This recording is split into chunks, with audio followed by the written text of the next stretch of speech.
Pemirsa, petugas damkar Kota Padang mengevakuasi seekor biawak sepanjang 1,5 meter dari pemukiman warga di kawasan Kurau, Sungai Sapi, Kecamatan Nenggalo, Kota Padang. Proses evakuasi berlangsung selama 30 menit karena selain ukuran biawak yang cukup besar, petugas harus ekstra hati-hati mengingat bahaya gigitan dan air liurnya yang mengandung bakteri. Seekor biawak berukuran besar 1,5 meter ini memasuki rumah warga di daerah Kurau, Sungai Sapi, Kecamatan Nenggalo, Kota Padang. Karena takut dan panik, warga pun meminta bantuan kepada petugas damkar untuk melakukan evakuasi. Sebanyak 5 orang personil dari pemadam kebakaran tiba ke lokasi melakukan proses evakuasi menangkap biawak tersebut dengan menggunakan tongkat pengait dan tali. Proses evakuasi pun berlangsung selama 30 menit karena selain ukuran biawak yang cukup besar, sifatnya yang agresif serta bahaya gigitan dan air liur yang mengandung bakteri membuat petugas harus ekstra berhati-hati dalam melakukan evakuasi.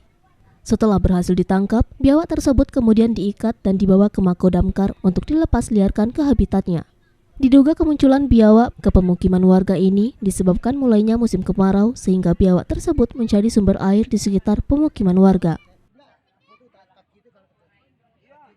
Terima laporan dari masyarakat bahwasanya terdapat 1 ekor buah biawak yang posisinya itu berada di pekarangan.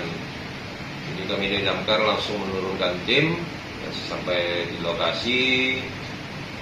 Kami langsung aksi untuk mengevakuasi biawak tersebut. Dalam proses evakuasi memang perlu kehati-hatian.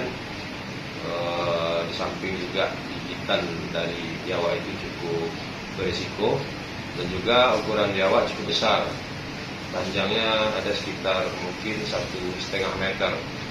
Alhamdulillah proses evakuasi berjalan lancar dan biawak berhasil kami tangkap dan selanjutnya kami pulangkan ke habitatnya. Dari Padang, Sumatera Barat, Budi Sunandar, iNews melaporkan.